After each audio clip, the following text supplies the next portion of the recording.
அரசு ஹோட்டல விலைக்கு கேட்ட நயன்தாராவோட கணவர். விளாசுற நெட்டிசன்ஸ். கொஞ்ச நாளாவே நயன்தாரா அப்புறம் விக்னேஷ் சிவனோட பேர் தான் சோஷியல் மீடியாவுல அடிபட்டு வருது. அந்த வகையில இப்போ விக்னேஷ் சிவன் அரசு ஹோட்டல் ஒண்ண விலைக்கு கேட்ட செய்தி இணையத்துல பரவி பல பேர அதிர்ச்சிக்கு உள்ளாக்கி இருக்கு. போடா போடி படத்தின் மூலமா இயக்குனரா அறிமுகமான இயக்குனர் விக்னேஷ் சிவன் அதைத் தொடர்ந்து தனுஷோட விஐபி படத்துல உதவி இயக்குனரா வேலை செஞ்சாரு. அது மட்டும் இல்லாம அந்த படத்துல ஒரு சின்ன கதாபாத்திரத்திலயும் நடிச்சிருந்தாரு. இதனால அவருக்கு தனுஷ் கூட நட்பு ஏற்பட்டது. இதன் காரணமா தனுஷ் தயாரிப்புல நானும் ரவுடிதான் படத்த இயக்குனாரு. அந்த படத்த இயக்கிட்டு இருக்கும்போது, நயன்தாராவுக்கும் விக்னேஷ் சிவனுக்கும் இடையில காதல் மலர்ந்துச்சு.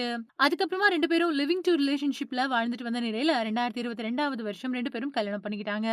இவங்களோட கல்யாணத்துல ரஜினி, விஜய் சேதுபதி, ஷாருக் கான், அனிருத் அப்படின்னு பல பிரபலங்கள் கலந்துக்கிட்டாங்க. இந்த கல்யாண வீடியோவ Netflix இணையதளத்துக்கு நயன்தாரா வித்திருந்தாங்க. ஆனா கல்யாண வீடியோ கடந்த 2 வருஷமாவே வெளியாகாம இருந்துச்சு. வீடியோ வெளியாகாததுக்கு பல காரணங்கள் சொல்லப்பட்ட நிலையில, போன நவம்பர் நயன்தாராவோட பிறந்தநாள் அன்னைக்கு கல்யாண வீடியோ ஆவணப்படமா வெளியிடப்பட்டது. அந்த வீடியோவுல நானும் ரவுடிதான் படத்தோட காட்சிகள் 3 நிமிஷம் இடம்பெற்றதுக்காக தனுஷ் ரூ. 10 கோடி நஷ்ட ஈடு கேட்டதா குற்றம் சாட்டியிருந்தாங்க.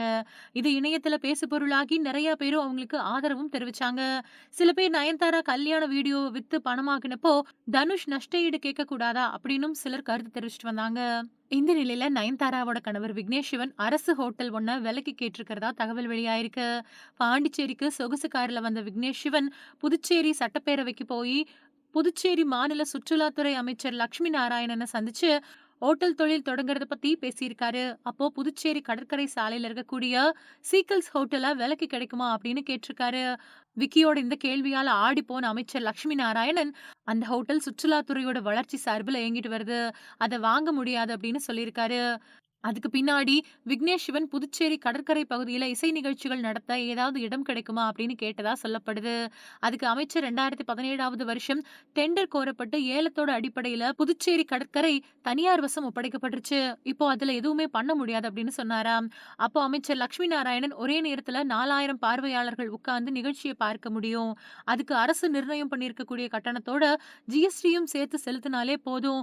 நீங்க எத்தனை நாட்கள் வேணும்னாலும் முன்பதிவு செஞ்சு நிகழ்ச்சியை நடத்திக்கலாம் அப்படின்னு பதில் கொடுத்திருக்காரு.